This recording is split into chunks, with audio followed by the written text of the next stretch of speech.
Hello friends, I am Aprati. Welcome back to our channel Plants Space. जैसे कि rainy season चल रहा है तो रेनी सीज़न के लिए कुछ इंपॉर्टेंट गार्डन वर्क आपसे शेयर करेंगे और वो इम्पॉर्टेंट क्यों है ये भी दिखाएंगे। उससे पहले ये देखिए, क्योंकि रेनी सीज़न चल रहा है और इन दिनों आपको अपने गार्डन में ये बीटल देखने के लिए मिल ही जाएगा। ये है मैलेब्रिस बीटल, जिसके बारे में हमने पहले ही एक वीडियो शेयर की हुई है। डिस्क्रिप्शन बॉक्स में आप वीडियो ज़रूर चेक कीजिए। तो ये जो बीटल होता है ये फूलों को खाता है और फूलों को खाने के अलावा ये आपके गार्डन में और कोई नुकसान नहीं करता है। तो अभी ये एक ट्रम्पेट वाइन का फ्लावर पूरा खा चुका है और अब ये जो फ्लावर बड है, यानी जो कली है ट्रम्पेट वाइन की, उसको खा रहा है। तो इसको हम खाने देते हैं, क्योंकि ये जो फ्लावर है ये मीठा होता है और इस पर चींटियाँ भी काफ़ी आती हैं, जैसे कि आप वीडियो में देख ही सकते हैं। तो एक फ्लावर ये पूरा निपटा चुका है, एक पूरा फूल अभी पीछे देख सकते हैं आप पूरा खिला हुआ है और एक कली ये खा रहा है। ट्रम्पेट वाइन के फ्लावर्स के अलावा ये एलामांडा, हिबिस्कस जो मीठे फ्लावर्स होते हैं वो खाना ज़्यादा पसंद करते हैं और हम भी इनको खाने देते हैं, क्योंकि वो शाम को फूल बेकार ही हो जाने हैं। तो इसीलिए हम इनको भगाते भी नहीं हैं। तो आप वीडियो डिस्क्रिप्शन बॉक्स में ज़रूर चेक कीजिए। तो आते हैं अपने टॉपिक पर। जैसे कि हमारे गार्डन में कई सारे पॉट्स रखे हुए होते हैं और काफ़ी टाइम से ये एक ही जगह रखे रहते हैं।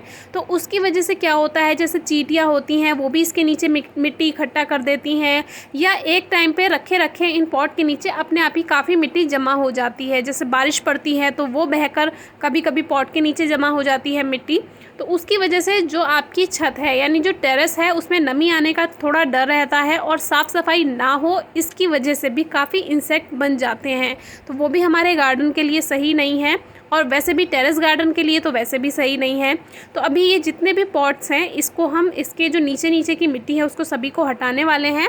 दूसरी बात, जितने भी ग्रो बैग्स हैं, तो ग्रो बैग्स क्या है, एकदम फ्लैट होते हैं। जैसे पॉट्स में तो जगह बनाकर रखते हैं जिससे ड्रेनेज सिस्टम उसका थोड़ा फ्री रहे, तो उससे पानी आसानी से निकल जाए। लेकिन ये जो ग्रो बैग्स होते हैं ये बिल्कुल फ्लैट होते हैं। तो इसके लिए आप हमेशा कुछ स्टैंड रखिए। उसके लिए ये लकड़ी के जो टुकड़े हैं ये हमने रखे हुए हैं और ये वही लकड़ी के टुकड़े हैं जिनसे हमने आपको एक पॉट स्टैंड बनाना सिखाया था, जो कि क्राइसेंथेमम यानी गुलदाउदी के लिए था।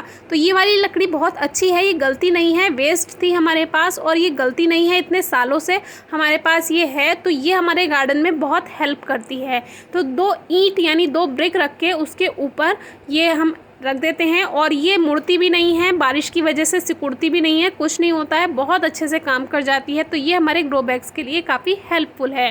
अब गार्डन वर्क हो रहा है तो थोड़ा बहुत नुकसान तो होगा ही। तो गुलाब के पौधे में जो कांटे होते हैं उनसे कुछ ये हुआ है। तो आप जब भी अपने गार्डन में काम करें, नींबू के कांटे हैं या गुलाब के कांटे हैं, उनसे थोड़ा सा सावधान रहें। इन लकड़ियों के अलावा, जैसे कि बहुत से लोगों के पास लकड़ियां नहीं होंगी, उसके अलावा जो मार्बल का आपके यहाँ काम ज़रूर चलता है, तो कुछ पीसेस बच जाते हैं तो वो भी आप इनके नीचे रख सकते हैं। अब जो ये पॉट्स है, पूरी लाइन का ये जो जितने भी पॉट्स रखे हुए हैं इसमें हम सफाई कर चुके हैं और ये आप देख सकते हैं बिल्कुल साफ़ है और इस जगह नमी भी नहीं है। तो ये क्यों करना ज़रूरी है आपसे आज ये भी शेयर करना है। तो एकदम से बहुत सारा काम नहीं करना है, कुछ 5 या 6 गमले आप एक दिन में उनके नीचे की सफाई कर सकते हैं। बहुत सारा काम एकदम से करते हैं तो वो काफ़ी बड़ा काम बन जाता है। तो आज हम 5 से 6 गमले और क्लीन करने वाले हैं।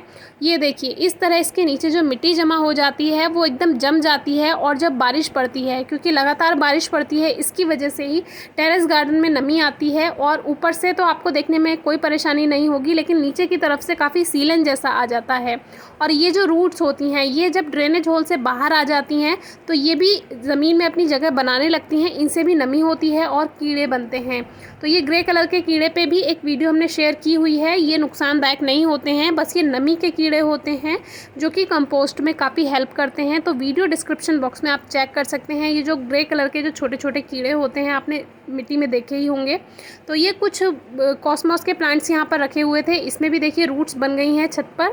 और ये एक पॉट है तो क्यों ज़रूरी है, इसके नीचे देख सकते हैं आप छोटे छोटे ये एग्स हैं और यहाँ पर एक छोटा सा कान खजूरा आपको देखने के लिए मिलेगा। तो ये अभी छोटा है लेकिन जल्दी ही ये बड़ा हो जाएगा अगर आप साफ़ सफाई नहीं रखेंगे।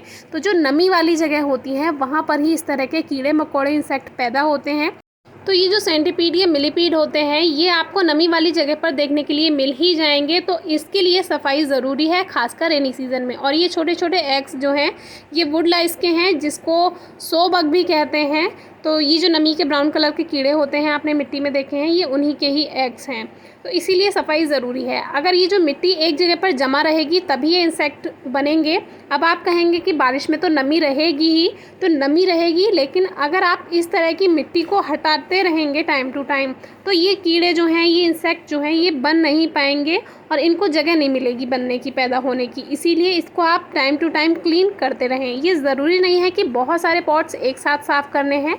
हर एक दिन में आप 2 पॉट्स 4 पॉट्स इस तरह से एक जगह से उठाकर उसको अलग रखें और एक दिन की पूरी तेज़ धूप जब उस जगह पर पड़ जाएगी, वो जगह सूख जाएगी, फिर आप दोबारा से पॉट्स वहीं पर रख सकते हैं।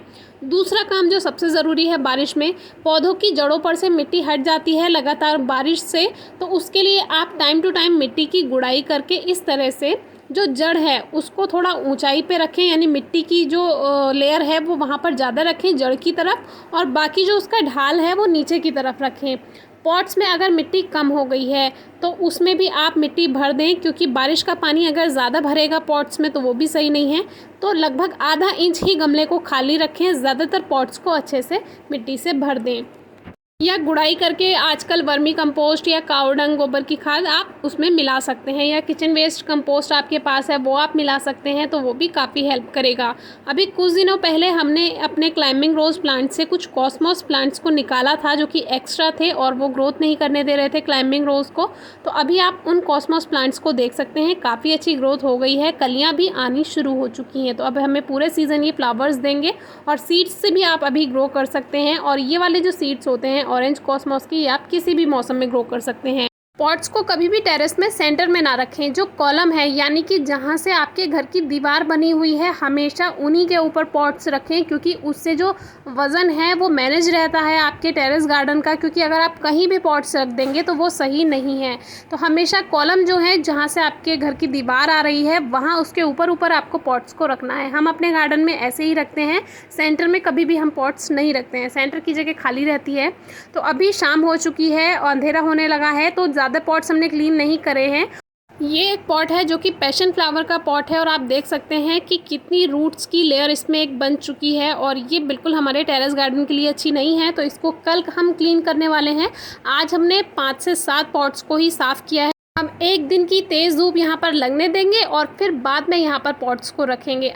आज हमने पॉट्स को क्लीन किया, मिट्टी की गुड़ाई की गमलों में, और जो सॉइल कम हो चुकी थी, पॉट खाली हो चुका था, उसको थोड़ा सा भर दिया क्योंकि बारिश का समय है।